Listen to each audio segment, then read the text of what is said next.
Drug Warriors Claim Colorado Going to Pot by Mark Thornton, an audio Mises Daily, narrated by Keith Hawker.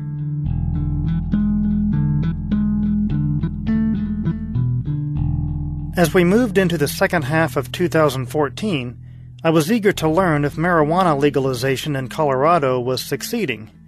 At first, there was little being reported, but eventually reports started appearing in the news. Business Insider reported that legalizing weed in Colorado is a huge success, although they did temper their report with a downside as well. Jacob Sullum reported that such things as underage consumption and traffic fatalities have fallen, although the declines were statistically insignificant and part of already declining trends in these statistics. The important thing for me is that things did not get much worse according to these reports. When you open the door to a newly legal recreational drug via a very clunky regulatory circus, and where the government gives its seal of approval, there are bound to be growing pains and tragic cases. For example, one college student jumped to his death after ingesting 6 times the recommended number of pot-infused cookies. The third report I came across was an editorial from the Venerable Heritage Foundation. Given the previous reports, I was astonished to learn that in Colorado, marijuana use was associated with an increase in highway fatalities, DUI arrests, underage consumption, drug-related student expulsions, college student use, and marijuana-related emergency room visits and hospitalizations. The editorial concludes, drug policy should be based on hard science and reliable data, and the data coming out of Colorado points to one and only one conclusion. The legalization of marijuana in the state is terrible public policy.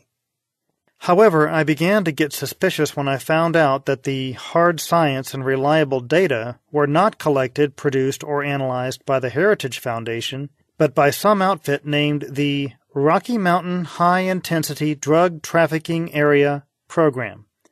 They produced the report entitled The Legalization of Marijuana in Colorado, The Impact, which strongly calls into question the legalization of marijuana in Colorado.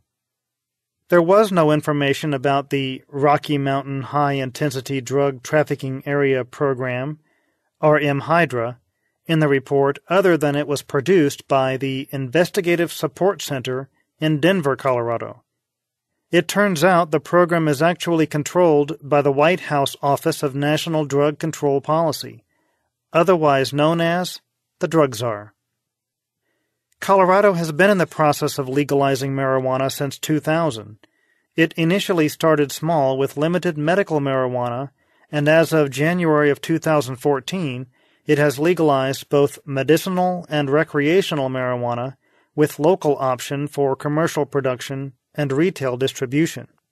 So we should expect, ceteris paribus, that the full price to consumers has fallen and that consumption for medical and recreational use has increased. One of the most distressing empirical results in the RMHYDRA report was that while overall traffic fatalities decreased 14.8% between 2007 and 2012 in Colorado, traffic fatalities involving drivers, pedestrians, and bicyclists that tested positive for marijuana increased by 100%. This data is exploited over several pages of the report using a variety of tables and charts.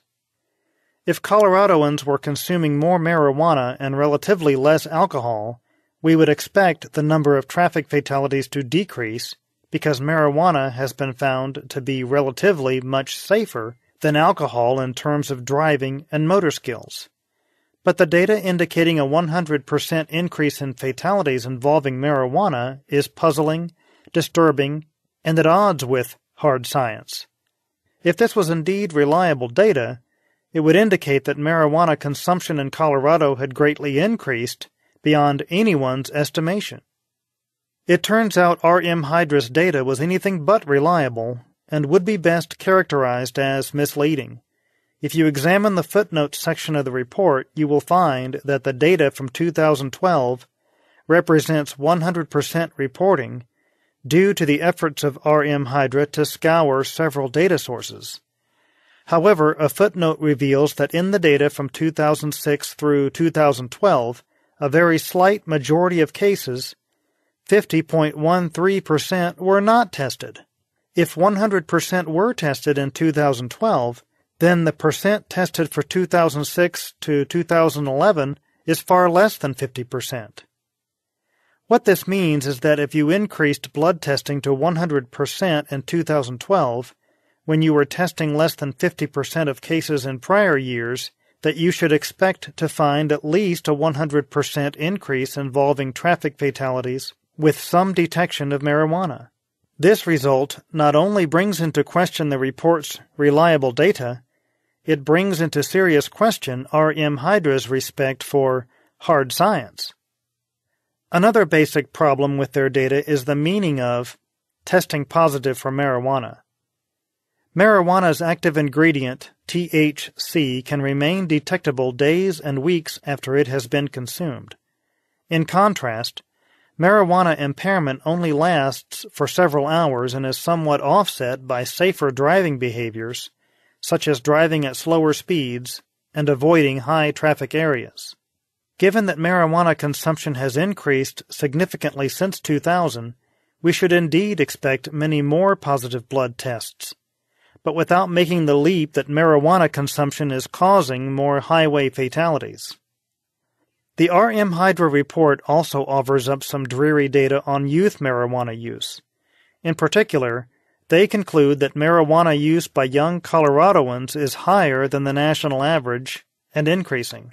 Most importantly, they point out that between the 2008-09 and 2012 and 13 school years, there was a 32% increase in drug-related suspensions and expulsions in Colorado. Other experts using different data sources believe that there has actually been a secular trend of decreasing marijuana use by the young people of Colorado throughout the entire legalization process.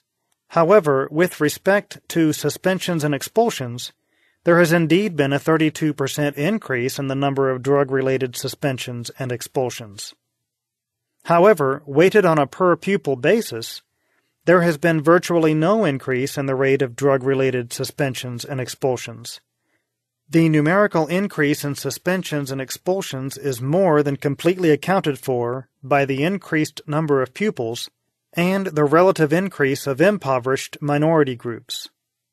In addition, drug-related suspensions and expulsions involves other drugs besides marijuana, such as cocaine, heroin, and methamphetamine. Marijuana-related suspensions and expulsions are overwhelmingly related to possession and under the influence, not things like violence, property destruction, and classroom disturbances. The RM Hydra report spans over 150 pages, but everything I had time to examine was either clearly wrong, misleading, or intentionally sensational. Of course, there are other sources of misinformation on the relative risks of cannabis. For example, there are academics who warn of the dangers of cannabis while they are receiving money from the pharmaceutical pain drug companies.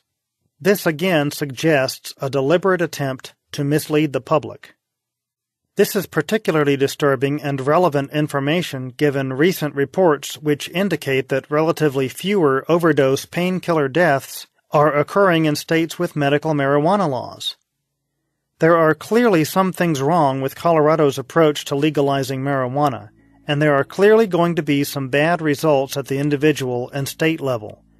But this report is not the right way of determining and correcting those problems. As the Heritage Foundation editorial concluded, drug policy should be based on hard science and reliable data. The Mises Institute hopes you have enjoyed this audio Mises Daily. For a world of free market literature, media, and discussion, visit Mises.org.